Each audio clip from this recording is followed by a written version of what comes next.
रामायण की कथा तो सभी ने सुनी या पढ़ी होगी, जिसमें श्री राम और माता सीता के जीवन से जुड़े पहलुओं को दिखाया गया है। उन्हीं में से एक कहानी में बताया गया है कि कैसे मर्यादा पुरुषोत्तम राम अपनी पत्नी सीता एक धोबी की बातों में आकर अयोध्या छोड़कर जाने को कह दिया था। लेकिन क्या आपको पता है कि वो धोबी के रूप में जन्मा एक पक्षी था, जिसके श्राप की वजह से ही माता सीता को वन में भटकना पड़ा था। जी हाँ, आपने सही सुना, माता सीता को श्राप मिला था। आज हम आपको बताएंगे कि देवी सीता को किस पाप की सजा मिली जो उन्हें वन वन भटकना पड़ा। धरती की कोख से जन्मी थी सीता। मिथिला नगरी में जनक राजवंश राज करता था। उन्हीं में से एक राजा सिरध्वज थे। एक बार यज्ञ के लिए वो जमीन जोत रहे थे।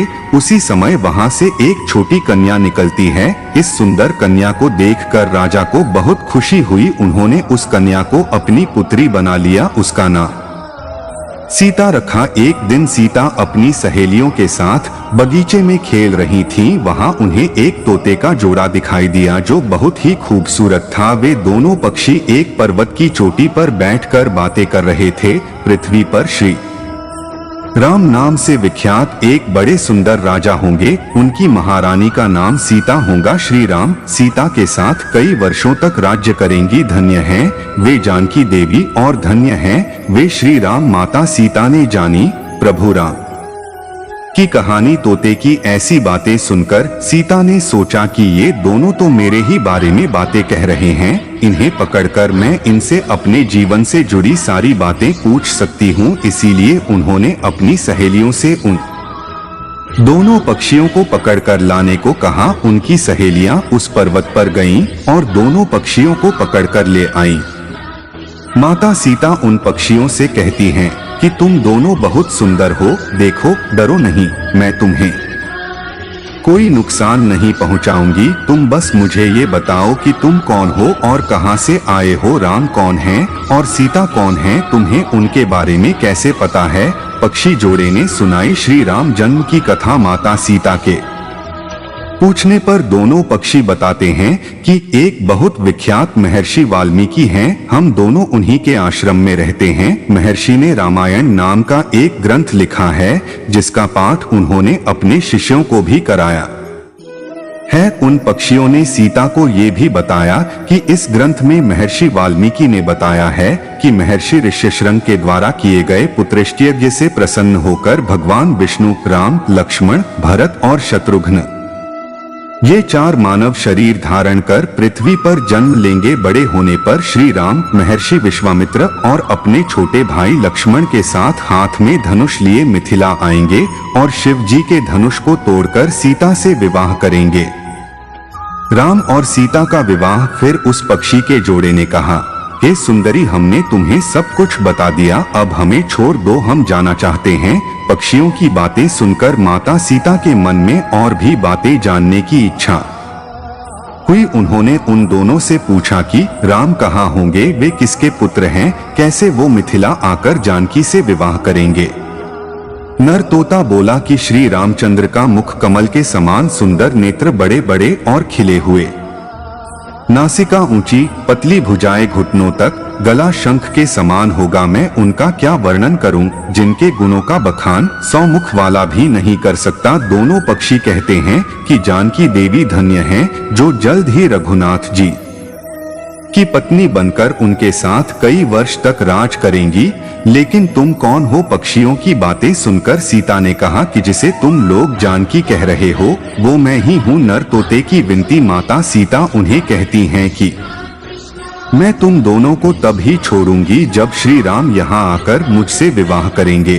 तब तक तुम दोनों आराम से मेरे घर में रह सकते हो। ये सुनकर मादा तोता जानकी से कहती कि हम वन के पक्षी हैं, हमें घर में सुख नहीं मिलेगा। मैं गर्भवती हूँ, मुझे जाने दो, मैं अपने स्थान पर जाकर बच्चे पैदा करूंगी। आप चाहें तो उसके बाद फिर से यहाँ आ जाऊंगी।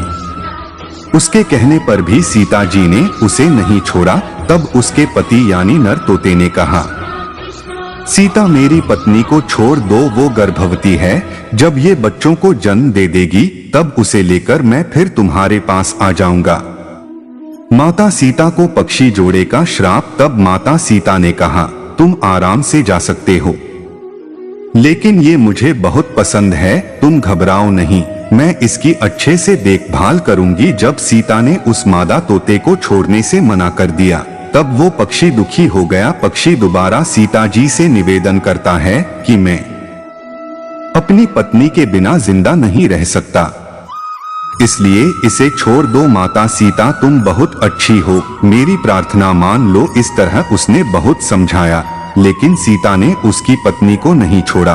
तब मादा पक्षी ने क्रोध में सीता को श्राप दिया कि अरे, जिस प्रकार तू मुझे इस समय अपने पति से अलग कर रही है, वैसे ही तुझे भी स्वयं गर्भवती की अवस्था में श्री राम से अलग होना पड़ेगा। वन वन भटकती रही माता सीता। कुछ दिन बाद पति से बिछड़ने के दुख में मादा पक्षी के प्राण निकल गए। पत्नी की मौत हो जाने पर नर पक्षी दुखी हो गया। फिर वो सीता जी से बोला कि मैं मनुष्यों से भरी श्री राम की नगरी अयोध्या में जन्म लूंगा, मेरे ही कारण तुम्हें पति के वियोग का दुख उठाना पड़ेगा।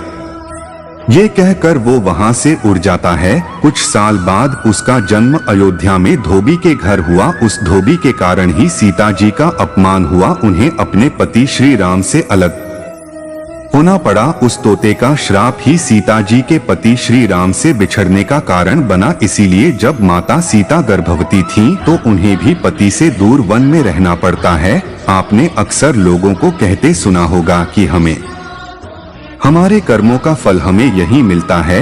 इस कहानी से ये बात सिद्ध भी हो जाती है कि कर्म के फल से कोई भी नहीं बच सकता, फिर चाहे वो भगवान राम हो या सीता, सभी को अपने कर्मों को फल भोगना पड़ता है। दोस्तों, आज की वीडियो यहीं पर समाप्त होती है। वीडियो अच्छी लगी हो तो लाइक करो और ऐसी ही ज्ञानवर्धक वीडियो देखने के लिए हमारे चैनल को सब्सक्राइब करो। कमेंट में जय श्री राम जरूर लिखकर जाना और उम्मीद करेंगे सभी लोग ठीक होंगे। हमारी तरफ से सभी लोगों को तहे दिल से धन्यवाद। फिर मिलेंगे एक नए वीडियो के साथ।